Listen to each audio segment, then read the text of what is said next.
โอ้ยมาหาปลาลุงแน่ใช่โอ้ยมาเป้ไปหาปลาสบายดีอะไรปลาลุงไปใส่ไปให้ไปไปเมืองยามปลายามปลาก็ไปดอกกับเพื่อนนิวมีบ่ลงรถตู้จ้ะไปให้ตู้บ่ยันยันยังยันแฉะยันแค่ยันแฉะไงอุ้ยยันดิยันว่ามันกำลังทันได้ลงว่าตอนแรกน้ำใดข่าวได้มาเบิ่งด้วยลูกอ๋อมีบ่โอ้ตู้ปลารถแร่ใหญ่ได้ตู้กองอยู่ข้างหลังปุ๊บลงเลยเนาะจังหน่อยฮะจังลงมายามเบิ่งอีกเนาะวินน้องวินเนาะตอนนี้ยามมาแล้วได้น้อยนึงไปลงเลยเนาะได้ปลาปูนห้องบอกไปตุ้ยเพิ่นขึ้นเทิงเลยเอาขึ้นเทิงเกิบนะมันฮึบตู้ตุ้ยก็ถ่าเลือกอยู่ตุ้ยกะข้อน้อยข้อหน่อยคือเก่าห่านอันนี้มันไหลลงมาเลยไหลล่วงไปเนี่ยไหลล่วงเป็นว่าน้ำหน่อยบ่คือน้ำไหลแล้วน้ำให้หน้าร้ายไปนี่นี่จะรูปปลาโคนะเองเด้อให้เด็กเองใช้น้ำเมาบอกเชื่อเด้อบอกเชื่อลงมาแกงปลาโคน้อยเด้อ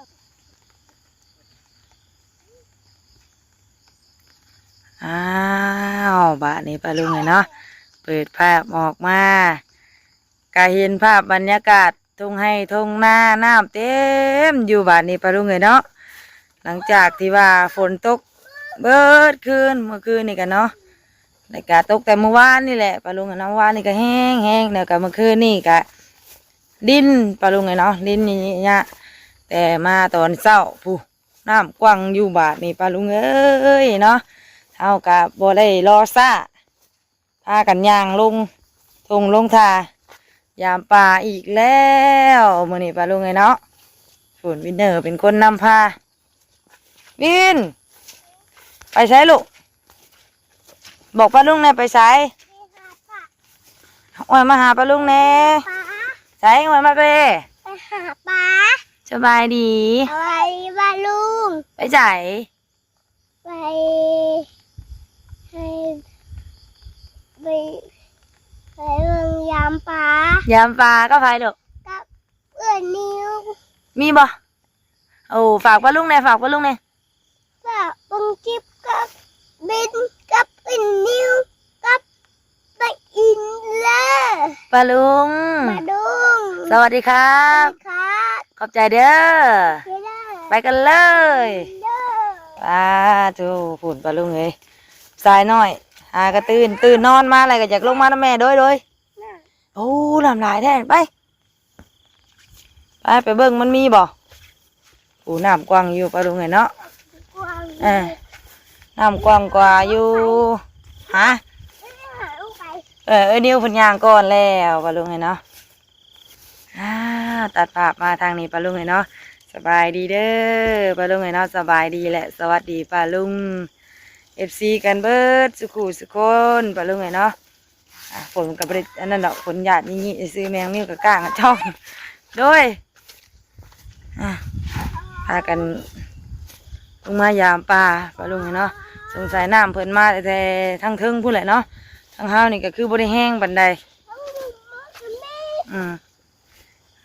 ภาพบรรยากาศปลาลุงเนาะตอนเศร้าเด้อมื้อนี้เนาะบรรยากาศดีพี่น้องเลยพร้อมกับใบข้าวเขียวสะอุ่มตามทุ่งไร่ทุ่งนาปลาลุงเนาะกะในน้ำก็มีปลาพี่น้องเนาะในนาก็มีข้าวอุดมสมบูรณ์ปลาลุงเนาะภาพบรรยากาศตอนเศร้าปลาลุงเนาะพร้อมฝนตกดินนี่ในน้อยนึงมื้อนี้เนาะฝนทั้งลูกๆก็ลงมาก่อนปลาลุงเนาะยามปลาว่ามันสิมีหรือบ่ปลาลุงเนาะไหลบ่ฮะใส่ดุใส่ลงปลาเยอะบ่กันญาติน้ำลายคุณน้ำกำลังมาค่ะลุงเนาะมื้อเช้านี่แมงนิ้วตื่นมาหันยังบ่ได้ยังบ่มีน้ำเลยลงเบิ่งทางหน้ามันก่อนเนาะ บ่อยู่ถ่าลูกล่ะ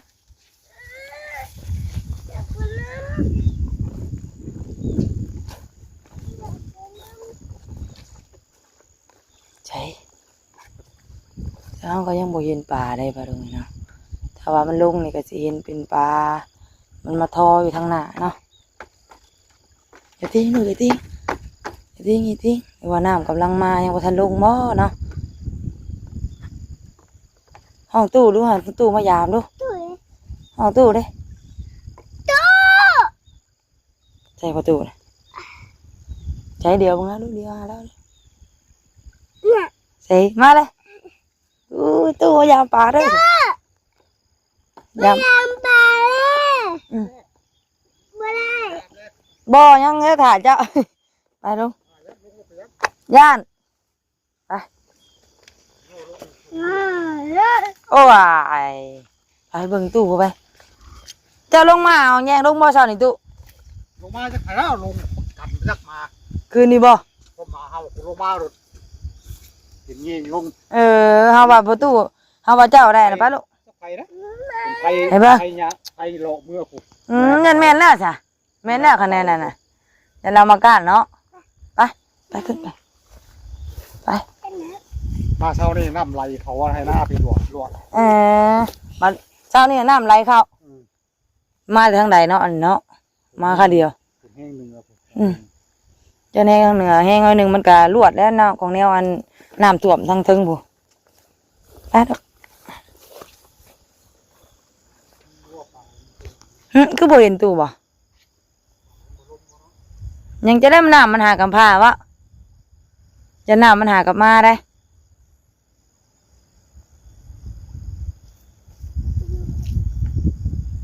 เก่าก็เห็นปลาซิวปลายังทอติน้ำกำลังมา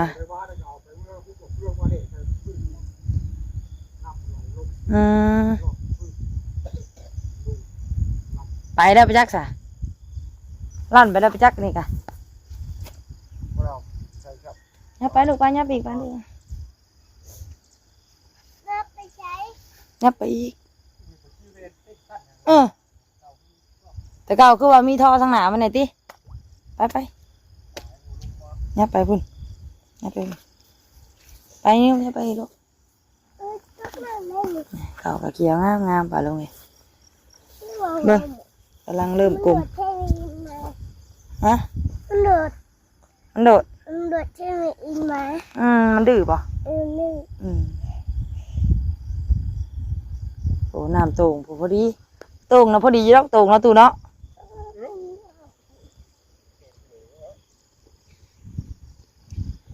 น้ำกำลังสัดเข้ามาป่ะลุงเลย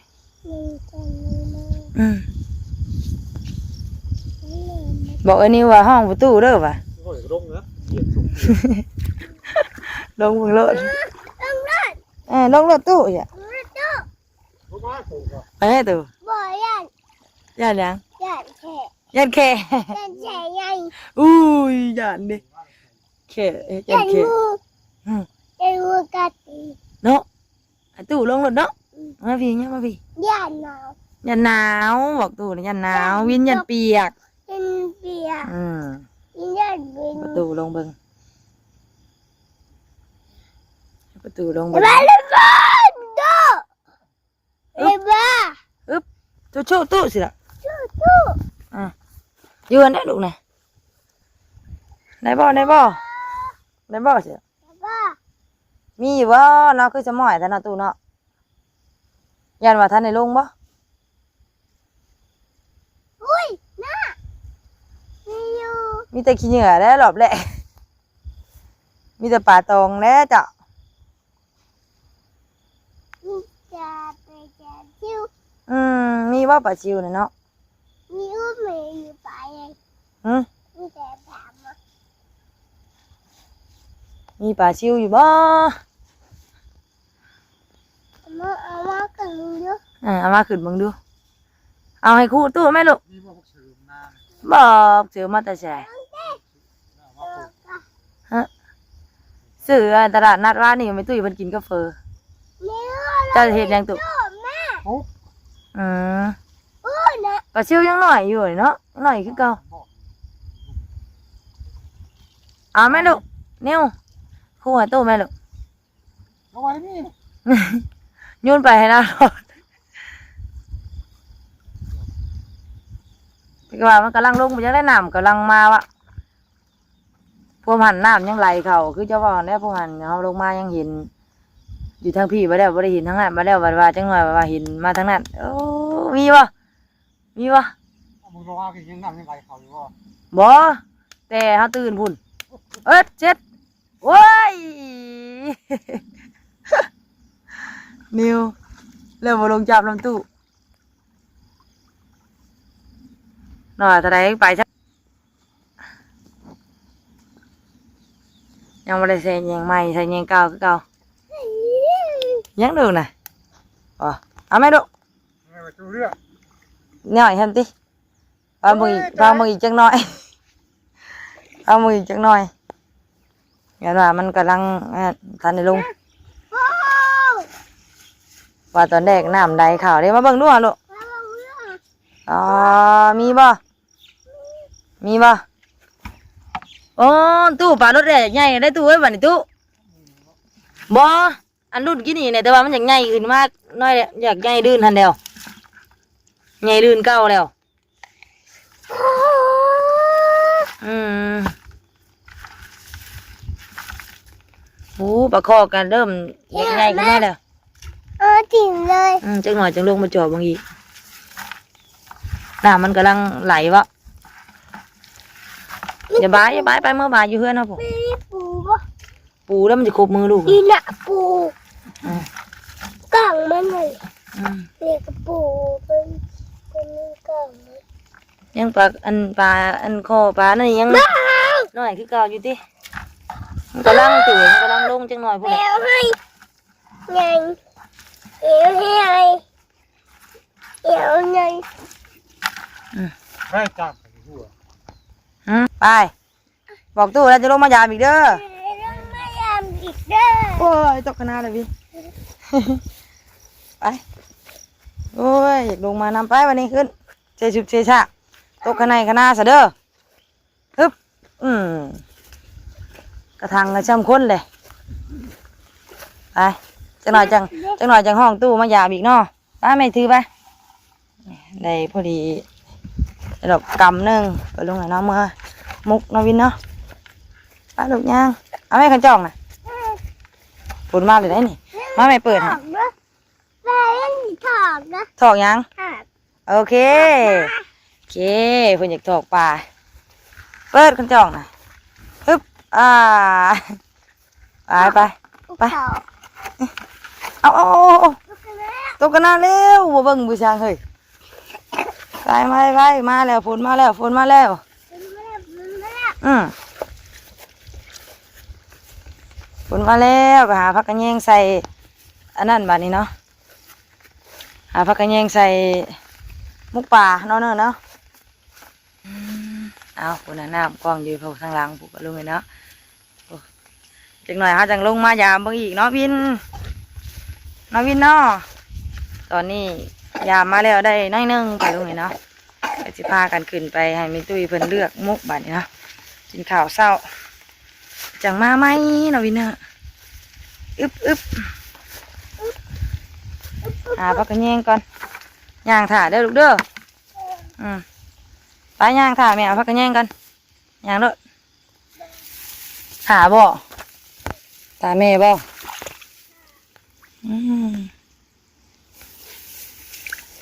งามบ่แม่สิขึ้นได้ลงมาให้ย่างให้ข้าเดียวนึงพักกันแยงขึ้นไปใส่มุกป่าเนี่ยแม่เฉพาะแหละไปบ่ต้องลงมามันเปียกเลยนี่แม่เอาน้อยเดียวนึงหรอกบ่ว่าปลาน้อยเดียวนึงตู้เพิ่นกะบ่ได้เอาซ้ำมันน้อย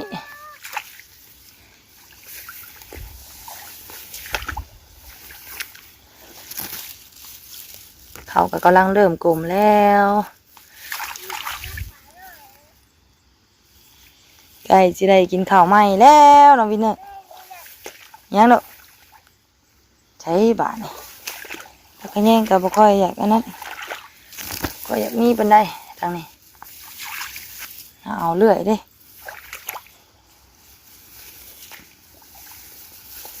ยเก็บไปลูกไปเก็บนี่เนี่ย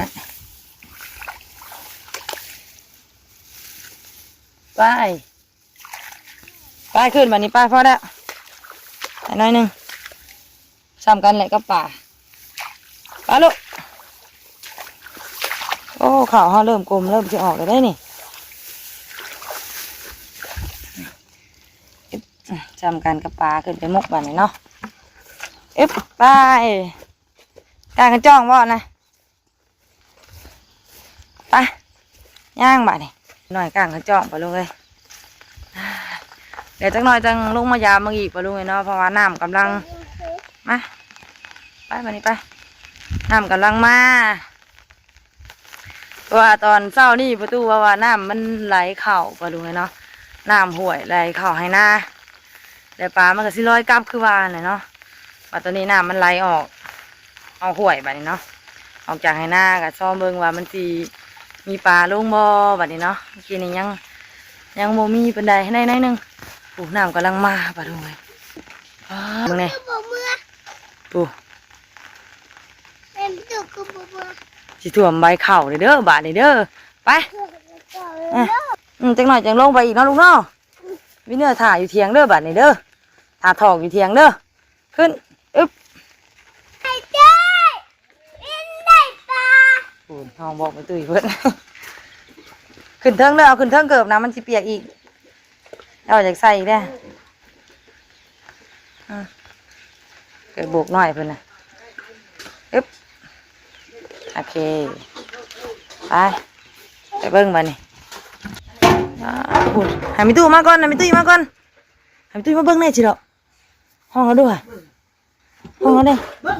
ข้างในหม้อเบิ่งให้ เดี๋ยวเบิ่งให้ ตู้ตุ้ยก็ถ่าเลือกอยู่ตุ้ยกะ บ่คอน้อย เขาหน่อยคือเก่าห่านปูโอ้ยถ้ามันปวดเลยมาลุงเลยเอาอันนั้นมาป้ายบันนี้เอาถ้วยมาบันนี้ลูกเอาถ้วยมาป้ายบันนี้บ่คอน้อย ดูประคอหน่อยหักปลาซิวใหญ่กว่าเก่าอยู่ได้ไหมเอ้ย โยนใหญ่ได้บัดนี้ว่า แต่ว่ามันยังบ่ลายนี่มาดูไงพอได้อ้อบะนึงหน่อยที่ได้กินแซ่บหลายแล้วบ่ยาย มีได้แล้วบ่ได้ยาก ไหนเอาบ่แม่นั่นลูกเก็บมาเถอะโตหนัก กำใหญ่แท้เนอะ ไว้ตู้เด้อบัดงามเด้อดุ้งดาวรถเอาเลือกปลาบานนี้ปลาลุงไงเนาะสบายดีปลาลุงนะตุ้ย ก็จับได้นะ แล้วก็จับได้คือปูน้อยนี่ เด็กกับปูน้อยเด็กพอได้ออกบาทหนึ่งเนาะพอตู้เอานั่นเอาได้ บ่เราว่าเมื่อเลือกโลดเราอ่ะ คือตัว เรายังถ่ายอันหางยังบ่เห็นปลามันทอทั้งหนามันน่ะแม่เพราะว่าเช้านี่น้ำไหลเข้าเข้าให้หน้าต้นเราอ่ะบัดมื้อนี้มันไหลออกแล้ว บุกบอกบ่มันไหลน้ำมาที่พี่ไหลบัดนี้ไหลเข้าให้หน้าให้ใหญ่บัดนี้มันบ่ตะกี้นั่น อันนี้มันไหลลงมาเลยไหลล่วงบัดนี้ไหลล่วงเป็นว่าน้ำหน่อยบ่คือน้ำไหลแล้วน้ำให้หน้าน่ะไหลบัดนี้นี่จะรูปปลาโคนะเองเฮ็ดเด็กเองใช้น้ำเมาบอกชื่อเด้อบอกชื่อลงมาแกงปลาโคน้อยเด้อแม่น้องจุกเพิ่นยังว่าคันได้ปลาบอกเด้อวินเพิ่นน่ะไปกะเทาะถ่ารุ่นปลาน้ำไม่ตุ้ยปลาดุงเนาะหอนยาวปลามาได้กะพากันมากินปูกินปลาน้ำไม่ตุ้ยแบบนี้ยุกมากินอภัยจูแล้วปลาขามุนเนี่ยที่เลือกอันปิ้งให้นิ้วไอ้นิ้วเพิ่นกะปูขึ้นมาแล้วก็นอนอีกเดี๋ยวปลาดุงเลยนอนแล้วบัดนี้มันมีแต่เบื้องนี้อีกเลยบ่พอเพิ่นยังเงาโจดเจ็ดอยู่ปลาดุงเลยเพิ่นเอาเบิ่งดูลูกเอาวันชนมาขางมาขางไฟเบิ่งดูค่ะวันชนบ่ให้ ไปดีปลาดุงเลยลูกสบาย เบิ่งในตาจนบวมแบบนี้นะ ตายมันอยากอยู่เป็นบ่สองข้างเลยบัดวันก็บ่ได้เบิ่งเพิ่นไป จะเศร้าแหละจะเศร้าอยู่ วันนี้มันเจ็บบ่ขาบ่ตอนคืนเนี่ยยังบ่เป็นมันเบ่งมาสองข้างเลยบาดนี้บาดนี้เลยอันแรกบ่ย่านเลยเว้ยแต่เอานั่นมาน้องเบิ่งเด้อมาขางให้เด้อวันชนน้ำมันสองเลยกินกะล่ำแน่บ่อยู่ได้ยังว่านํหมูก็กินบ้านนี่เพิ่นกินกี่หมูได้เนาะแม่เนาะหมูก็กินแล้วก็อันพิษหมูบ่อันว่าอันนั้นไข่ขึ้นมาข้างนึงบัดนี้เอาไว้ถ้วยแล้วล่ะเอาไว้ถ้วย เค อันว่าข อืม นมอันขนมมกกะกิน เอาปิ้งไว้ให้เอ้ยนิ้วต่างหากโลด บ่ ปลา สิ ขาว เอา เอา เอาเรื่องอะมานี่นิ้วหานมาเอาไป เอาถ้วยไปลูก มาอันนั้นมาเด้ออ้ออยู่แม่แม่ไปอัดพันตูกระตั้งให้นี่ทั้งน่ะหามุนน้อยนี่เด้อ ไปบ้านหรอก ไปนั่นไว้ซะก่อน โดยโดย ปลาแล้วเด้วเด้อเลี้ยงนิ้วเด้อ ปลาเลยก็ปลาขาวเนาะ นี่แหละอ้อสิชุ่ม อ้างในปลาลุงไงปลาเอานี่ออกกะคักอยู่ได้ แต่ จะปลาคอ ข้าวน้อย กันบันใหญ่นี่คือสิเต็มกระจ้ำ นี่น่ะ ยังน้อยอยู่ไปปล่อยอันมันได้หลายจะไปปล่อยใส่น้องซาลุงนำ นี่เดี๋ยวไปถกไปพุ่น ยังน้อยแบบนี้ ได้กินกับน่ะ ได้สำไรก็กิน กินกับย่าเอาไปพ่อ เพราะว่ามันยังน้อยเด้ปลาลุงเนาะแต่ว่านี่เฮาอันมัมก่อนตอนนี้ตอนนี้เฮ็ดเมนูกับข้าวก่อนตอนนี้ถ้ามันหลายๆเฮาจังไปปล่อยใส่น้ำ เนี่ยนิ้ว อืม น่ะ พอได้ออกบาทหนึ่งเนาะตุ้ยเนาะคือว่าแหละน้ามันหากระไหลลงแล้วว่ะเลือกไอ้วินเนอร์เลือกเบิ่งดอกยามมาพี่มาพี่เอามาถ้วยหน่อยอืม โอ้ นี่ปลาขาวนี่ให้เอ้ยนิ้ว พาลีไป ปลาข้อนะใบตัวนั้น ก็ เอาไว้ถ้วยนั่นดูปลาขาวมุนปลาขาวปลาลุดไปให้เอ้ยนิ้ว ข้าวเอาข้าวมัน ไปเอาใบบัตรชนมาให้ ไปเอาไปลูกไปเอามาขางไป จะยากเนี่ย บ่ต้องบายมันลูกย่านก็บ่ต้องบายมันลูกบ่ต้องบายมันเด้อ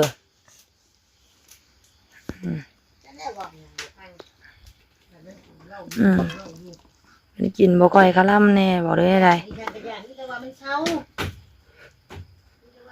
เด็กให้เพิ่นกินคล่ำก่อนไปลงเลยเนาะเฮ็ดตรงไหนเฮ็ด โอ้แม่แม่ โดยโอ้โหรอบแรกหาก็ได้ซ้ำนี่ไปลงเลยเนาะรอรุ่นอีกรอบต่อไปเพราะว่าน้ำหากำลังไหลลงจากอันไหลลงใส่ต้อนบัดนี้เนาะมื้อเช้านี่น้ำไหลเข่าต้อนรอรุ่นเบิ่งบัดนี้ไปลงเลยเนาะอันน้ำมันกำลังมาหลายรอบางอีกก่อนว่าสิได้บ่เนาะวินเนอร์เนาะตอนนี้เฮาขอตัวไปเลือกปลาก่อนเด้อป้าลุง ไปเลือกปลากันเด้อไปลุง เดี๋ยวจะพยายามกับวินเนอร์ไหมบอกป้าลุงเด้อลูกแล้ววินเนอร์จะพาป้าลุงลงยามปลาไหมเด้อบอกดู ไปเลือกใบหยาบไหมเด้อ ตอนนี้เขาเลือกปลาก่อน เลือกปลากัน บายบาย บ๊ายบาย สบายดีป้าลุงแน่ สวัสดีปลาลุง เอาสิเอาบัดเดียวเอาปลาคอน้อยเข้าปลาคอน้อยบัดเดียวเอา ปรุงลงตัวนั้นหรอกสบายดีป้าลุง สวัสดีปลาลุง ขอบใจเด้อ เด้อ เบิ่งคลิปให้หลาน ที่ไปร้าน ร่ำรวย ด้วย ทุกคน ไม่เห็นแม่ โดยทุกคนเด้อบอกไหม ลูกคนเด้อ สาธุ สาธุ บ๊ายบาย ป้าป้า ไปแล้วปลาลุงไอ้เนาะรอรุ่นอีกรอบต่อไปเด้อเนาะ ปลาลุงปลาลุง เดี๋ยววินเนอร์สิพาลงไปยามใหม่รอบนี้ไล่ซ้ำนี่ก่อนเฮ็ดเมนูอย่างเด้นี่เนาะไปจ้ะปลาลุงไอ้เนาะพบพอกันคลิปหน้าเด้อปลาลุงไอ้เนาะคลิปนี้ลาแล้วสบายดีวินเนอร์เอ้ย